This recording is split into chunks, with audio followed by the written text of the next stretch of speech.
आज हमारी वायरिंग की क्लास चल रही है, कार वायरिंग। जस्ट ऑटो की क्लास है। यहाँ पर देखिए, यहाँ पर स्टूडेंटों ने सेंसर कर लिया है। तो हमारा दिन पे दिन टॉपिक वाइज अपना अभ्यासक्रम चलता है, जैसे कि बैटरी हो गया, स्टार्टर हो गया, ऑल्टरनेटर हो गया, उसके बाद centre locking, power window, ignition system, ये सारा चीज़ होने के बाद फिर लास्ट में आता है सेंसर का टॉपिक और स्कैनिंग का, एक्चुएटर का। तो यहाँ पर सेंसर किए हैं। तो भाई ये अपने क्या कर रहे हो? Sir air mass sensor airline का। एयरलाइन का कौन से वोल्टेज चेक किए? सर सिग्नल के पहली बार किए तो गलत हो गया, दोबारा भी ऑलमोस्ट रिजल्ट सही नहीं है, तीसरी बार सर ने गुड लिख दिया। हाँ सर। हाँ, ये परफेक्ट रीडिंग आया। हाँ सर। तो पहले थोड़ी रीडिंग चेक करने के टाइम थोड़ी दिक्कत आ रही थी, मतलब अच्छे से ग्राउंड नहीं लग पा रहा था। तो एक्सपीरियंस किया तो पता चला कि सही तरह से ग्राउंड भी लगाना पड़ेगा। तो देखिए दोस्तों, जब तक आप प्रैक्टिकल नहीं करोगे तब तक समझ में नहीं आएगा। क्लासरूम में थियरी में उनको समझा चुके थे हम लोग कि इस तरह से चेक करना है, पर लाइव प्रैक्टिकल नहीं किया तब वो सेटिस्फाइड नहीं हुए। 2 बार रीडिंग गलत भी आई। क्यों रीडिंग गलत आई? सर ग्राउंड नहीं मिल रहा था सही से। हाँ, मतलब आप अच्छी तरह से इसको लगा नहीं रहे थे, इसलिए हाँ ये सर। प्रॉब्लम थी।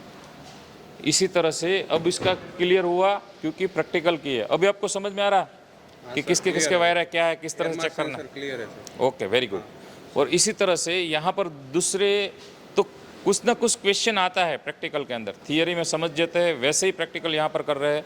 पर कुछ ना कुछ जो इश्यू आता है तो हमारे सर उसको तुरंत इमीडिएटली ठीक करवाते हैं। इसके बाद यहाँ पर एक और सवाल आया है कि यहाँ पर DRV का कपलर है। क्या आपका सवाल है, बताइए मुझे। Very good. DRV के कपलर में कि कौन से वायर में क्या आता है, पॉजिटिव आता है, नेगेटिव आता Yes, है, रेफरेंस आता है जो। हाँ, तो आप लोगों ने डिटेक्ट किया तो क्या मतलब वोल्टेज चेक किया तो क्या मिला? एक में 12 वोल्ट मिल रहे हैं एक पॉजिटिव, में 12 वोल्ट मिल रहे हैं पॉजिटिव, और दूसरे में? दूसरे में 3 वोल्ट मिल रहे हैं। हाँ, 3 वोल्ट मिल रहा है।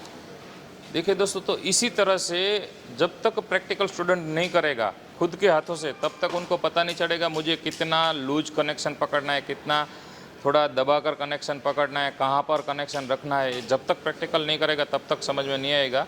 तो इस तरह से आपको अपडेट होना है तो इमीडिएटली आपके सीट बुक करवाइए, और वायरिंग सीखना है तो फटाफट आ जाइए, क्योंकि यहाँ पर छोटी छोटी गलती हमको ज़्यादा परेशान कर रही है। तो जैसे कि मैंने आपको अभी बताया, स्टूडेंट काम कर रहा है उसी तरह से प्रैक्टिकल करना है तो जस्ट ऑटो आइए। Okay, thank you.